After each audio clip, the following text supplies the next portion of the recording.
We are back with Sasha. We were just having fun with this in the break. Sasha Raj from 24 Carats, Natural Cafe and Juice Bar. We're having so much fun. We're bouncing off the walls because we're eating such healthy food. You are helping us really break all the myths out there about vegan food. We've done it all this morning, from our incredible Hulk smoothie to our delicious zucchini pasta, Alfredo. It looks amazing. It tastes even better. Now we are doing brownies. And you said these are so easy. You get up at what time in the morning? If I want them at 3 o'clock in the morning, then I can have them at 3 o'clock in the morning. 3 o'clock in the morning brownies. That's what we're going to call 3 these. a.m. That's how easy brownies. they are. Okay, so they're tell us. very simple. So we start out with some walnuts. And again, this is a raw dish, so there's no cooking involved, no eggs, none of that. So it's a wonderful, quick, you can eat the batter kind of a dish. So we've got some walnuts, and I went ahead and pulsed them down, but you'd like them to be kind of ground down to, here, let me tip that for you, to kind of like a butter consistency, you know, like a harsh sand. And then you're going to add in an equivalent amount of medjool dates. So I put about 2 cups of... You said that date really quickly. Say it again. Medjool dates. Is that It's a particular type of date. And actually, I brought you a couple of different varieties. This is a medjool date. This is the standard date that you'll find in most grocery stores. I'll hold the standard, okay. Yeah, these are delicious, plump, fatty dates that we can get locally here. And they're really soft. And they're so soft, and they're practically like candy just in and of themselves. And we can get them at farmers markets, You can get them at farmers markets. You can actually just look for local farms that carry them. Okay. And date season's right around September, so, you know, most and of just them are be warned, blooming. though, there is a seed in there, so There go ahead and is. de-seed and get that seed out. You don't want to just chomp down without knowing. So we're going to maybe...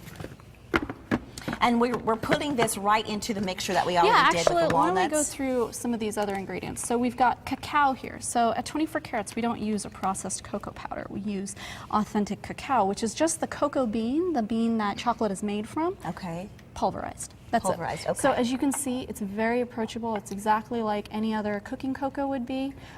It is a little bit bitter on its own, so we don't need to use as much. For this recipe, we'll use about 1/4 of a cup. Okay. And then we're going to cut that with a little bit of the fat from some coconut flake. And I love coconut flake. It gives that rich, buttery flavor. Wow. So it smells so good. The aroma, aroma from and this dish is great. I think a lot of people forget that food is about all of the senses. Absolutely. You know, it has to look delicious, smell delicious, and of course be delicious. So we're going to use a little bit of vanilla.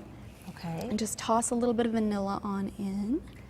And I love the fact that, you know, everything is from local farmers markets. Yeah, and definitely, as far as we can. And as you can see, there are very few ingredients in this. So, you know, at the end of the day, you want it to be pure and healthful. Perfect. And we're going to top it with just a little bit of agave nectar. Now, this might get a little bit loud, so I went ahead and pulverized some for you guys ahead of time. So we've got this. Once you mash it up, it becomes kind of a nice thick brownie cookie consistency, and you can really form it into any shape you want. So you can make cake balls, you can do whatever you want to, but I like the idea of a brownie. So go ahead, dig in. I know you want to. I want to. Yeah, okay. Cheers? Well, I love that. I love that. Cheers. Okay. Now it's a little flaky, and I like that. It's good.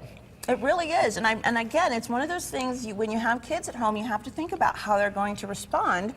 Now, could I do a little more agave, because I'd like it a tad bit sweeter? You could. You can definitely, you know, any of these recipes really good. are intended for people to taste, explore, and kind of energize their palate.